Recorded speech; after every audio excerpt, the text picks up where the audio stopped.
أعوذ بالله من الشيطان الرجيم بسم الله الرحمن الرحيم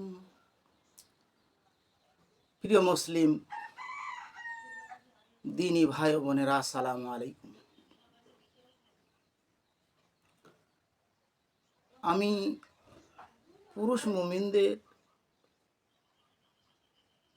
উদ্দেশ্যে সংক্ষিপ্ত আলোচনা করতে চাই। মহান আল্লাহ সুবহানাহু ওয়া তাআলা নবীকে লক্ষ্য করে বলেন, হে নবী, তুমি পুরুষ মুমিনদের বলে দিন তারা যেন তাদের দৃষ্টিকে অবনত রাখে এবং লজ্জা স্থান সমূহে হেফাজত করে। এই আয়াতে দুইটি নির্দেশের কথা বলা হয়েছে, একটি হচ্ছে চোখ আর একটি হচ্ছে লজ্জা স্থান।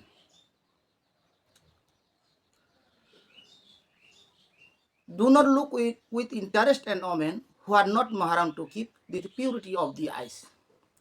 চোখের পবিত্রতা রক্ষার জন্য মাহরাম নয় এমন স্ত্রী লোকের দিকে যেন আগ্রহ সহকারে না তাকান। রাসূল সাল্লাল্লাহু আলাইহি সাল্লাম আলী রাদিয়াল্লাহু আনহুকে লক্ষ্য করে বলেন, হে আলী, কোনো অপরিচিতা মহিলার উপর হঠাৎ দৃষ্টি পড়ে গেলে তা ফিরিয়ে নিবে, দ্বিতীয়বার তার প্রতি দৃষ্টিপাত করবে না, কেননা প্রথম দৃষ্টিটি তোমার, দ্বিতীয় দৃষ্টিটি তোমার নয়, বরং তা শয়তানের। এই জন্য আমাদের চোখকে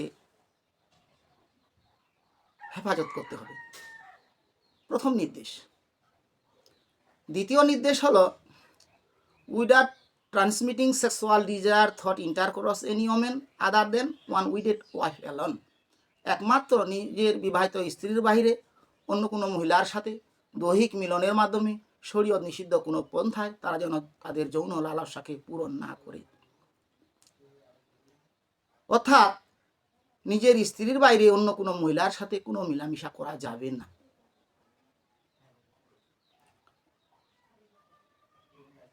সবশেষে বলবো, আল্লাহ রাসূল সাল্লাল্লাহু আলাইহি সাল্লাম বলেছেন, ফিয়ার আল্লাহ, তোমরা আল্লাহকে ভয় করো, প্রে 5 times a day, 5 ওয়াক্ত সালাত আদায় করো, রামাদান ফাস্টিং, রমজানে রোজা রাখো, পে জাকাত অন ইয়োর ওয়েলথ, তোমাদের সম্পদের জাকাত আদায় করো। ইনফ্যাক্ট আসলেই ওয়েলথ, ধন দৌলত, চিলড্রেন্স, সন্তান আদি, আপনাদের অনেক সন্তান, ইনফ্লুয়েন্স, আপনার বিশাল ক্ষমতা, আর নট দি রিয়েল ওয়েলথ, এগুলো আসল সম্পদ নয়। Doing according to the will of Allah, আল্লাহর হুকুম অনুযায়ী কাজ করে, getting the satisfaction of the hereafter is a real success. আখিরাতের সন্তুষ্টি লাভ করাই আসল কামিয়াবি। আল্লাহ রাসূল সাল্লাল্লাহু আলাইহি সাল্লাম বলেছেন, হি ইজ ট্রুলি ওয়াইজ, সেই ব্যক্তি বুদ্ধিমান, who has control his self, যে নিজের নফসকে নিয়ন্ত্রণ রেখেছে, devoted himself to the beautification of the afterlife, এবং মৃত্যুর পরবর্তী জীবনকে সৌন্দর্যমণ্ডিত করার কাজে আত্মনিয়োগ করেছে।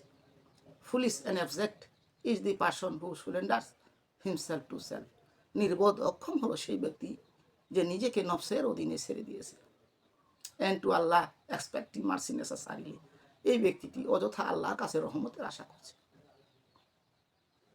ফাইনালি সবশেষে বলবো, এভরিওয়ান লাইফ ইজ সাকসেসফুল, সবার জীবন কামিয়াব হোক, ফলোয়ারিস্ট ইন অ্যাকশন, কর্মের মাঝে পরস্পরিত হোক, every moment of our life be happy and safe, আমাদের প্রত্যেকের জীবন আনন্দের এবং নিরাপদ হোক। এই কামনায় বিদায় নিচ্ছি। আসসালামু আলাইকুম ওয়া রাহমাতুল্লাহ।